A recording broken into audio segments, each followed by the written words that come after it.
Hello guys, welcome to my new mini vlog. तो आज मेरे दिन की शुरुआत होती है रात की रोटियां निकालने से। फटाफट से मैंने सारी रात की बची हुई रोटियां तोड़कर निकाल दी गौ माता के लिए। आज मेरी आवाज़ ऐसी क्यों है? क्योंकि मेरे को हुआ है जुकाम, इसलिए ऐसी है। फिर मैंने किया दूध गर्म, फिर मैंने फटाफट से लगा दिया आटा। फिर उसके बाद मैं बनाने लगी रोटियां। मेरी तबीयत ख़राब थी, फिर भी मैंने खाना बनाया। आप भी खाना बनाने वालों की कदर किया करें, मेरी तो कोई करता नहीं है इस घर में। फिर भी मैंने खाना बना दिया। लास्ट में अपने लिए बनाए परांठे। परांठों के धुआं के कारण सारा घर भर चुका था। फिर मैंने मेन गेट खोल दिया। फिर मैंने देखी सिलेंडर वाली गाड़ी, हमें लेना था सिलेंडर क्योंकि हमारा ख़त्म होने वाला था। फिर मैं फटाफट से भाग के साहिल के पास गई, उसने सिलेंडर लिया और लेकर वो आ गया अंदर। फिर मैंने दोनों गैस पर किया घी गरम जो नानी निकाल कर गई थी। फिर मैंने खाया खाना। खाना खाने के बाद मैं लग गई थी काम में। अंदर आकर रूम में मैंने सबसे पहले ब्लैंकेट और चादर फोल्ड कर दिया। फिर मैंने देखा यहाँ भुजिया का पैकेट, ये किसी ने रखा, साहिल ने रखा है, ये खा लेता है, डालता नहीं है डस्टबिन में। फिर चादर को मैंने किया ठीक, दोबारा से बिछा दी। बिछाने के बाद ऐसी दिख रही थी। फिर मेरे को लग रही थी भाई गर्मी। फिर मैं नहाने चली गई थी। बेशक मेरे जुकाम हो रहा हो, फिर भी मैं नहाऊंगी। फिर मैंने चेंज कर ली ड्रेस। मैंने आज डाला है सूट में फ़ोटो शूट और रील शूट करूँगी। मेकअप करना मुझे आता नहीं है।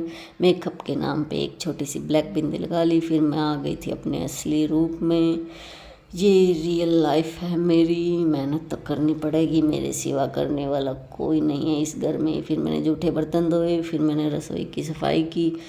इतनी में हो गई थी शाम। फिर नानी और हिमांशु आ गए। हिमांशु हमेशा 2 पैकेट चिल्लाता है, एक मेरे लिए एक अपने लिए। मेरे लिए लाया था वो 5 वाला आईफोन, सबसे सस्ता। फिर हम दोनों चल दिए थे नानी के घर क्योंकि मेरे को लानी थी गोली, मेरे बुखार और जुकाम हो रहा इसलिए। फिर हम दोनों बहन भाई निकल गए थे नानी के घर जाने के लिए। इधर आ गया था नानी का घर। हिमांशु दौड़कर घर के अंदर हो गया था एंटर। मामी और नाना दिखे, मामी से मैंने गोली ली। फिर हम दोनों निकल पड़े अपने घर की तरफ। दोनों बहन भाई अकेले ही जा रहे थे पैदल पैदल। गली में कोई भी नहीं था, दूर दूर तक कोई दिखाई नहीं दे रहा था। फिर हम पहुंच गए थे अपनी गली में। फिर हमें दिखी हमारी हवेली। फिर हम हो गए उसके अंदर एंटर। फिर आके मैंने उसको उसका होमवर्क करवाया। होमवर्क करवाने के बाद मैं नानी और हिमांशु के साथ उनके घर चल दी क्योंकि मेरे को कुछ लेके आना था। फिर हम चल दिए तीनों साथ में। फिर आ गया नानी का घर, ये है नानी का घर। फिर मैंने सामान लिया और मैं फटाफट से अकेली निकल पड़ी अपने घर की तरफ। फिर मेरे को दिखाई दिया मेरा घर। मैं घर के अंदर एंटर होगी। आकर मैंने कूलर में डाला पानी, कूलर भर दिया। Bye bye guys, take care, मिलते हैं नेक्स्ट व्लॉग में।